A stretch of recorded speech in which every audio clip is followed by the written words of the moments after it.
নমস্কার সবাইকে। আজকে আমি আপনাদের করে দেখাচ্ছি গাজর দিয়ে একটি সন্দেশের রেসিপি। শুধুমাত্র গাজর দিয়েই এই রেসিপিটি আপনারা বাড়িতে খুব সহজেই তৈরি করে নিতে পারবেন, যা খেতে খুবই ভালো হয়। চলুন তাহলে দেখে নিন। প্রথমে আমি ফ্রাই প্যানে 1 চামচ ঘি দিচ্ছি।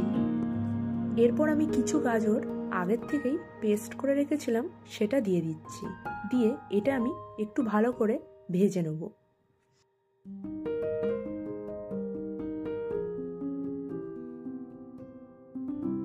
গাজরটা ভাজা হয়ে গেছে, গাজরের কালারটাও চেঞ্জ হয়ে গেছে।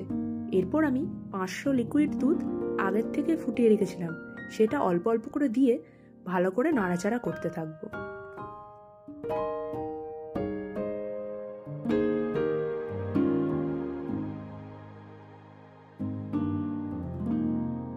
দুধ দিয়ে মেশানোর পরে আমি এখানে এলাচের গুঁড়ো করে রেখেছিলাম সেটা দিয়ে দিচ্ছি। দিয়ে এটা আমি একদম শুকনো মতন করে নেব।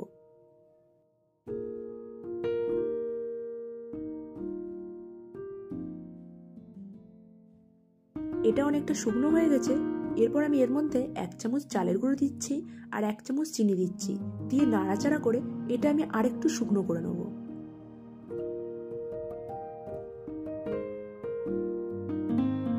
এটা একদমই শুকনো হয়ে গেছে। এরপর আমি নামিয়ে নিচ্ছি।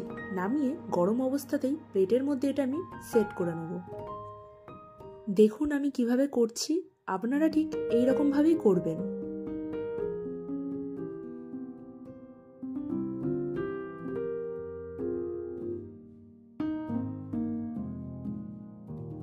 এরপর আমি অল্প ছানা সামান্য ঘি দিয়ে ভেজে নেব। আপনারা চাইলে পনিরও ইউজ করতে পারেন।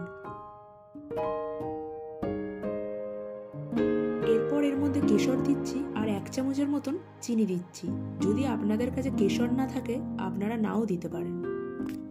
এরপর আমি এখানে জল দিচ্ছি। জল দিয়ে এটা শুকনো করে ভেজে নেব। জল দিচ্ছি কারণ যাতে ছানার দানা ভাবটা একদমই না থাকে।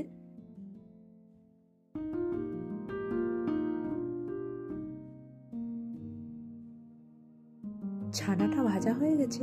এরপর আমি নামিয়ে নিচ্ছি। নামিয়ে আমি আগে যে গাজরটাকে প্লেটের মধ্যে সেট করে রেখেছিলাম সেই গাজরের ওপরেই ছানাটাকে একটা প্রলেপের মতন দিয়ে দেবো। দিয়ে আমি ঠিক একইভাবেই সেট করে নেব। আপনারা দেখে নিন, আপনারা ঠিক এই পদ্ধতিতেই করবেন। এটা পুরোপুরি সেট করা হয়ে গেছে। এটা আমি 1 ঘন্টার মতন রেখে দেবো। আমি এমনিই রাখছি, আপনারা চাইলে ফ্রিজেও রেখে দিতে পারেন। 1 ঘন্টা পর আপনাদের কেটে দেখাচ্ছি। দেখুন জিনিসটি কি সুন্দর হয়েছে।